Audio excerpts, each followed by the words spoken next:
আমাদের যখন জোর করে তুলে নিয়ে যাওয়া হয়েছে, আওয়ামী লীগের অনেক আতিপাতি নেতারা আপনাদের আশপাশ দিয়ে ঘুরছে, আপনারা কোনো প্রতিবাদ করতে পারেন নাই। যেহেতু আপনি পুলিশ কমিশনারের সেদিনকে কোনো প্রতিবাদ করতে পারেন নাই সন্ত্রাসীদের বিরুদ্ধে, আমরা চাই না এই খুলনা কমিশনারের এই আপনার মতো পুলিশ কমিশনার আমরা এই খুলনায় চাই না।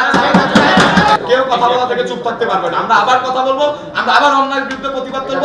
যদি কোনো রাজনৈতিক দল এরকম কোনো এজেন্ডার নামে আমরা লক্ষ্য ছাত্র জনতা আবার নামবো,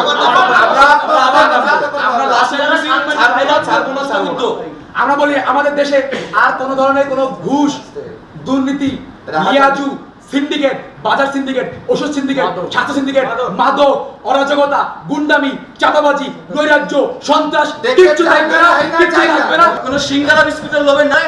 এই একটানা 35 দিনেরও বেশি সময় ধরে আন্দোলন করে তারা আমরা আতঙ্কে পুলিশের উপর করে এই দেশটাকে আমরা ঠিক করতেছি। আমি যখন শান্তিপূর্ণ মিছিল নিয়ে ফেরত যাচ্ছিলাম তখন কেন সেখানে দায়িত্বরত এপিবিএন এবং পুলিশ আমার উপর গুলি চালালো স্যার? আমার শরীরে 11টা গুলি লেগেছে, 11টা গুলি লেগেছে স্যার, 11টা গুলি, 11টা গুলি, এখানে 11টা গুলি লেগেছে। যে ধরনের নেতৃত্ব দরকার বা যে নৈতিকতা থাকা দরকার সেটা ভিত্তিতে আগামী দিনে কাজ করবেন।